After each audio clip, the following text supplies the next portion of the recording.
What is up, DS3 TV? We are back for another video. I haven't said that in a very long time. And we're back for another video. This one's extra credits. Talking about the Jewish pirates fleeing the Inquisition, and this should be a really good video, honestly. And I kind of been away for a long time on the account that I've got into a car accident. But we're not gonna worry about that right now, I guess. And let's just have some fun and get into this. So yeah. Let's start the video and play. In a cemetery outside Kingston lie a group of weathered tombstones. These are some of the first European settlers of Jamaica, key players in the island's history. And their tombstones are in Hebrew.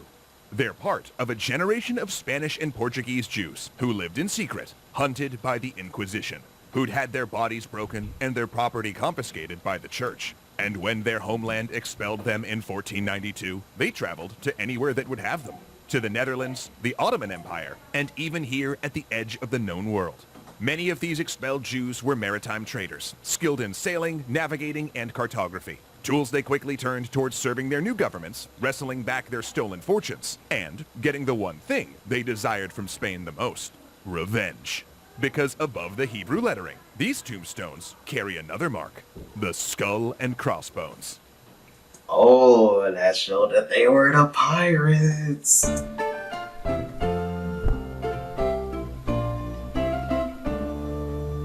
Thanks so much to CuriosityStream for helping us keep history afloat. Before we begin our swashbuckling historical tale, a quick caveat. Tracking pirates. Oh, also, I wanted to say this before we got too deep into it. Subscribe to the channel. Want to get 1,000 subscribers, because thank you guys for 881 subscribers. That's insane. Thank you guys for that again. And want to start getting some money from the channel so that way we can have a little bit of different stuff for the channel and also for different stuff I want to do on YouTube. So different little interesting stuff that you'll probably hear about coming in the future. And so let's get into it and play. Piracy amongst Jewish people expelled from Iberia is a fairly new area of study. And when Rob started researching for this episode, he found a bunch of errors being passed around as fact. So, just a heads up to please be a little careful with what you read in online articles or even books on this topic. Similarly, since this is a new and fairly obscure area, it's possible that details might change as other historians further their research. But we still felt the topic was worth exploring, since it's a unique opportunity to discuss Jewish diaspora through a unique and... Who here is seasick? I know it's like it's some people that definitely are like they get very, very seasick because of the swaying motion of the boat or whatever. So yeah, I'm particularly not, but I know it's a lot of people that are. So comment below too if you're seasick. If you do get seasick. And interesting lens. So with all that out of the way, gather round me, hearties, and lend me your buccaneers. Sorry, not sorry. It's March of 1492. And the newly unified Kingdom of Spain made two monumental moves. The first was to issue the Alhambra Decree, ordering all Jewish persons in Spanish territory to sell their property, settle their affairs, and leave. They had 4 months, with a final deadline of July 31st. The second was to sponsor a voyage of discovery by a Genoese mariner by the name of Cristobal Colombo, better known in the English-speaking world as Christopher Columbus. At the time, the Alhambra Decree was considered the more consequential of the two. In fact, Columbus's own diary of the voyage began by noting that he received his orders for the expedition, quote, in the same month in which their majesties issued the edict that all Jews should be driven out of the kingdoms and their territories. In an ironic twist, Columbus's expedition actually left port just days after the expulsion deadline, meaning he likely loaded his supplies within sight of the stream of displaced families boarding ships to leave. Though his fate would be strangely intertwined with theirs, and in later years, his family's personal rule over Jamaica would give Jewish refugees a safe harbor beyond the Inquisition's reach. But taking a step back for a moment, we should explore the question, why at the cusp of the 16th century I mean, that still doesn't mean Christopher Columbus was a good person. He was a terrible person. I would say just because he gave them refuge. He was only good to the Jewish people that left from Spain. He was not a good person at all. I just want to tell you that, yeah, he's not a good person. Did Spain and Portugal suddenly expel Jewish and Muslim populations that, in the case of the Jews, had lived there since the Roman Empire? To put it simply, there's no actual way to put it simply.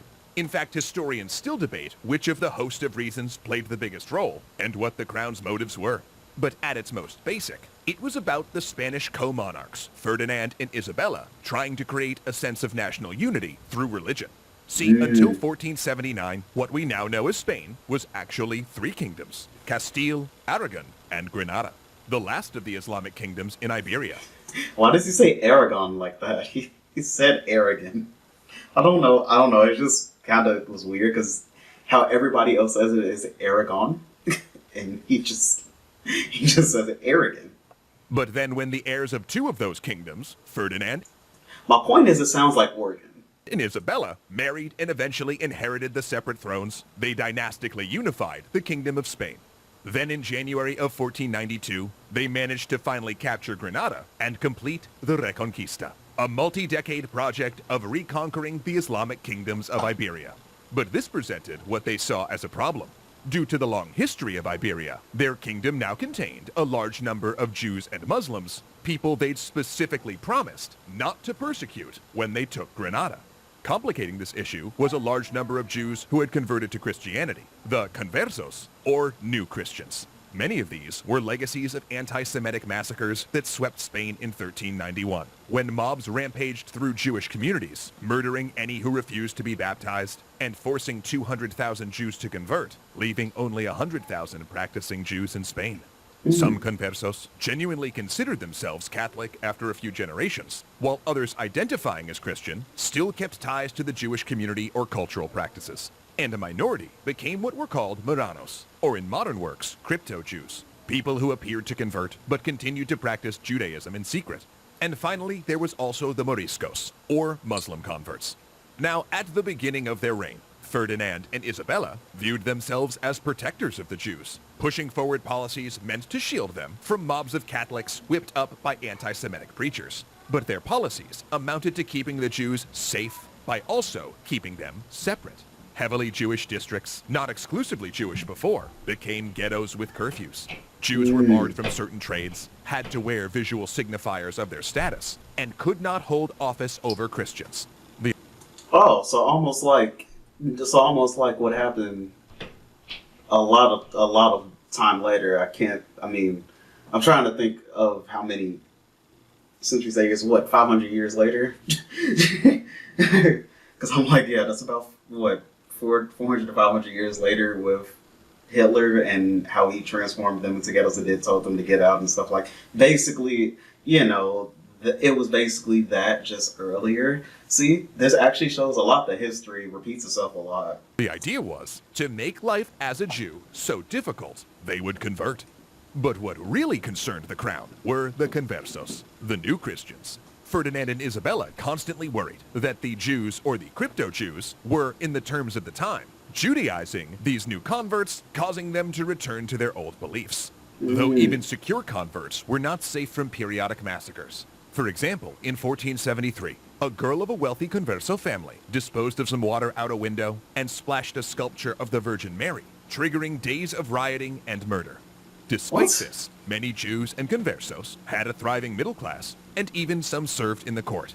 Many Jews worked in the maritime trade and were well known as navigators and cartographers. But eventually, this success only brought more jealousy and official scrutiny.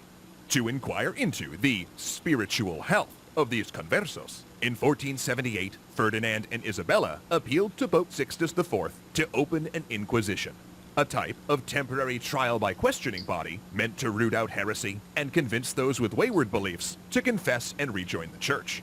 This, they thought, would stop the mob violence. Now, inquisitions had happened periodically in the Middle Ages, but the Spanish Inquisition would become something entirely different. A permanent bureaucracy that existed for over 3 centuries, essentially operating as a secret police. Inquisitors would arrive in an area and announce their presence, inviting anyone to confess to heretical beliefs or Judaizing.